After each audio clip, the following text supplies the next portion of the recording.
Edward Henry Greb was an American professional boxer. Nicknamed the Pittsburgh Windmill, he is widely regarded by many boxing historians as one of the best pound-for-pound boxers of all time. He was the American light heavyweight champion from 1922 to 1923, and world middleweight champion from 1923 to 1926. He fought a recorded 298 times in his 13-year career, which began at around 140 pounds. He fought against the best opposition the talent-rich 1910s and 20s could provide him, and despite starting as a welterweight, he was frequently squaring off against, and beating light heavyweights, and even heavyweights. Greb had a highly aggressive, very fast, swarming style of fighting, and buried his opponents under a blizzard of punches. He was elusive with very good footwork to jump in and out on opponents. He was also a master at dirty fighting, and had no qualms about employing all manner of dubious tactics, such as spinning his opponent, and using the heel and laces of his gloves. Greb often got as much as he gave, and unbeknownst to the press continued to fight a number of matches even as he became blind in one eye, due to an injury suffered in an earlier match. The Pittsburgh Windmill was also very durable, suffering only 2 TKO losses in his whole career. The first was in his 7th bout when he was knocked out by an opponent who heavily outweighed him. The second happened 3 years later when Greb broke the radius of his left arm. Greb finished the round but was unable to continue the fight. Greb's ultimate weakness may have been his lack of knockout power, although he was able to hurt and bust up many opponents due to the constant onslaught of clean punches he landed on them. He struggled to stop them, but this was mostly due to the fact that his opponents were much larger than him. He launched a vicious beating on the much larger Tunney on 2 occasions, cutting him and hurting him badly, but was unable to knock him out both times. It was the same process with many opponents. Widely considered one of the best fighters of all time, Greb is currently ranked by BoxRec as the 5th greatest fighter of all time. Greb was also named the 2nd greatest fighter of the past 80 years by The Ring magazine, the 5th greatest fighter of all time by historian Bert Sugar, the 4th greatest fighter of all time by historian and boxing commentator Max Kellerman, and ranked as the number 1 middleweight, the number 3 light heavyweight, and the number 2 pound-for-pound fighter of all time by the International Boxing Research Organization. Born as Edward Henry Greb to a German immigrant father and mother of German descent, Pius and Annie Greb, who raised him in a working-class household. Blue-collar Greb began his professional boxing career in 1913, fighting mostly around his hometown of Pittsburgh. By 1915, he was fighting world-class opposition, notably Hall of Famer Tommy Gibbons, and reigning middleweight champion George Chip, whom he faced twice during 1915 to 1916 in non-title fights. Greb would lose both fights by newspaper decision. At the time, the rendering of an official decision at the end of a fight was prohibited, so newspapers covering the fight would render a decision, losses he would later avenge. Greb would fight 37 times in the sole year 1917, a record, winning 34 of those fights either officially or unofficially. Among his defeated opponents that year were the reigning light heavyweight champion battling Levinsky in a non-title fight, former light heavyweight champion Jack Dillon, middleweight George Chip, and heavyweight Willie Meehan, who had beaten future heavyweight champion Jack Dempsey earlier in the year. Despite all these great results, Greb was still denied a chance to fight for a title. A February 1918 newspaper draw against Mike O'Dowd, who would go on to win the middleweight title during the year, and a newspaper loss to Billy Misk, did not help in his effort. After that setback though, Greb would win his next 52 fights in a row. During that stretch, he beat future light heavyweight champion Mike McTeague, heavyweight contenders Billy Misk, Mike Gibbons, Bill Brennan, Jeff Smith, Leo Hauck 3 times, and battling Levinsky no less than 4 times during that stretch, 6 times altogether, in newspaper decisions. Levinsky was the reigning light heavyweight champion at the time.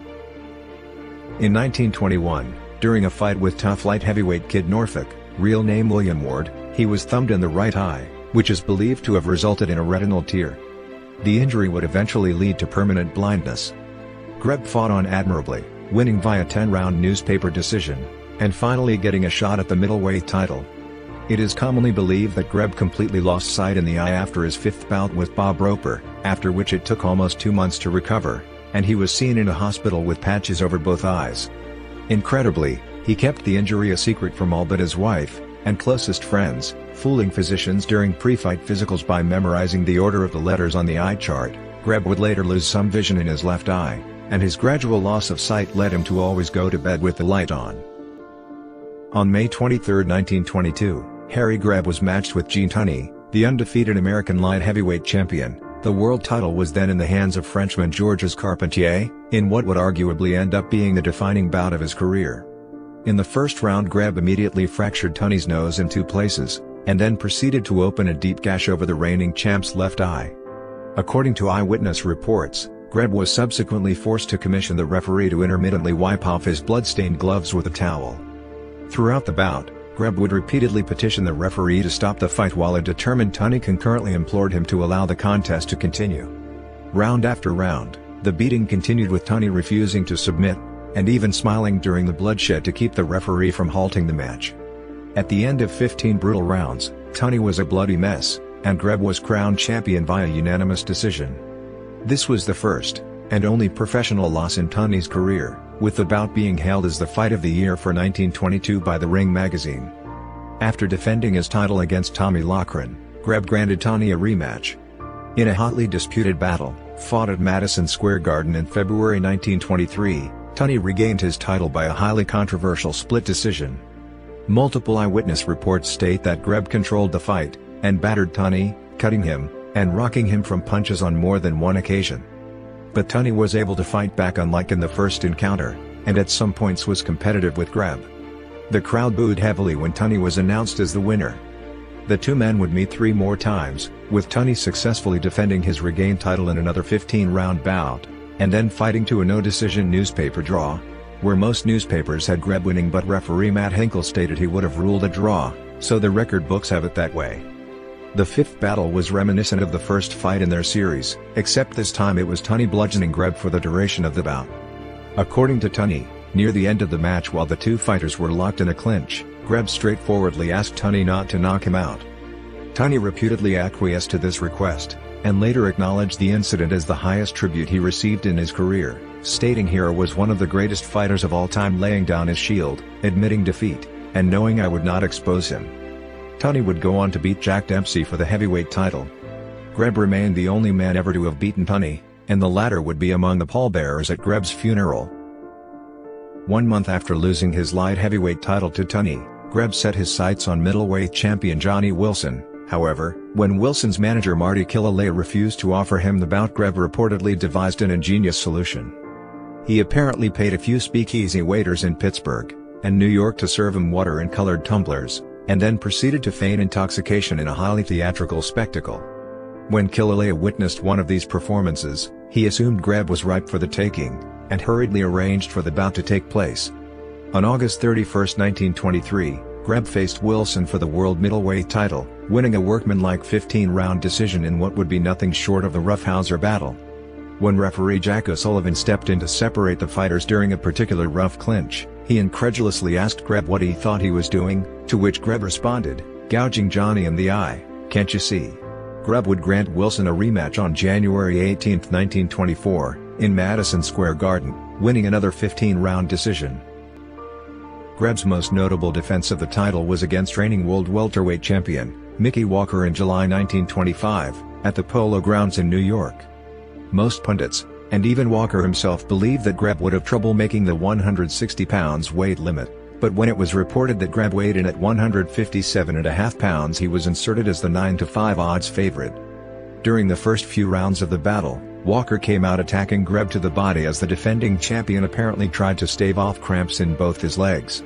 The middle rounds saw Greb starting to relax and control the pace of the bout, while Walker was still able to land some eye-catching combinations. The championship rounds were all Greb, who during the 14th round, attempted to knock out a tiring Walker by overwhelming him with a torrid onslaught of punches. Walker was able to withstand the assault, and Greb was awarded a unanimous decision by the judges, and retained the championship. Walker, a great fighter who would win the middleweight title the following year, relayed years later a tale that he stumbled upon Greb at a nightclub after their fight, and, according to the legend, the two fought an impromptu rematch there.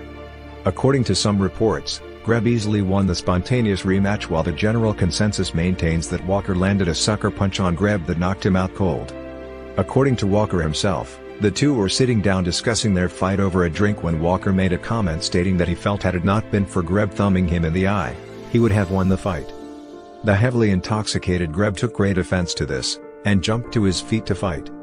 As he was struggling to take off his jacket, Walker seized the moment and landed a vicious uppercut that would have knocked out anyone but not Greb. The two fought and ended up outside where several friends of each separated the men. Keep in mind that there is no report in any newspaper the next day of this supposed nightclub fight. The story appears to have been made up long after Greb died. Everyone who was with Greb that night refuted it, as did some of Walker's people. His manager at the time, Joe Degnan, said that Mickey was taken to Polyclinic Hospital after the fight to have his cuts stitched up, and then they spent the night icing him down to reduce the swelling all over him. He was in no condition to go anywhere or fight anyone. At 32, a shop-worn Greb was years past his best when he was matched with tricky southpaw Tiger Flowers, who was a one-year junior of Greb, in Madison Square Garden in February 1926. Flowers, a defensive specialist, countered the Smoke City Wildcats' attacks well, and won a disputed decision after 15 rounds to annex Greb's middleweight title. Flowers beat Greb again in their rematch 6 months later, on an even more controversial decision, with the fans storming the ring in protest of the outcome. Greb later stated, "Well, that was one fight I won if I ever won any," in reference to what would end up being the last battle in a legendary career. Greb retired following the second Flowers loss, and relayed to a friend that he planned on opening a gym in downtown Pittsburgh. In September 1926, he had his right eye removed, and replaced with a glass prosthesis. Having declined a job as Jack Dempsey's sparring partner in preparation for Dempsey Tunney I, Greb declaring, "I'd feel like a burglar taking Jack's money. Nobody can get him in good enough condition to whip Gene." Greb checked into an Atlantic City clinic for surgery to repair damage to his nose and respiratory tract caused by his ring career, and several car crashes. However, complications occurred, and he died of heart failure on October 22, 1926, at 2:30 p.m. Greb was buried at Calvary Cemetery in his hometown of Pittsburgh, Pennsylvania. Greb is remembered for his indomitable fighting spirit, and the will to face all viable opposition despite assumed disadvantages. Especially laudable was his willingness to box highly skilled African-American fighters that included Jack Blackburn, Kid Norfolk, and Tiger Flowers in an era when many white boxers refused to do so. In total, Greb faced 16 Hall of Famers, including Jack Blackburn, who got in as a trainer, not a fighter, a combined total of 48 times during his career, going 32-11-5 against men who would later be defined as all-time greats. In 1919 alone, he fought 45 fights, and went 45-0, a feat that is extremely unlikely to be repeated given the current trajectory taken by modern boxers. Greb was enshrined in the Ring Magazine Hall of Fame in 1955, the Pennsylvania Sports Hall of Fame in 1970, the World Boxing Hall of Fame in 1980, and the International Boxing Hall of Fame as a first-class inductee in 1990. All information in this section is derived from BoxRec, unless otherwise stated. Greb has a professional record of 299 fights, with 261 wins, 16 losses, 19 draws, and 1 no contest.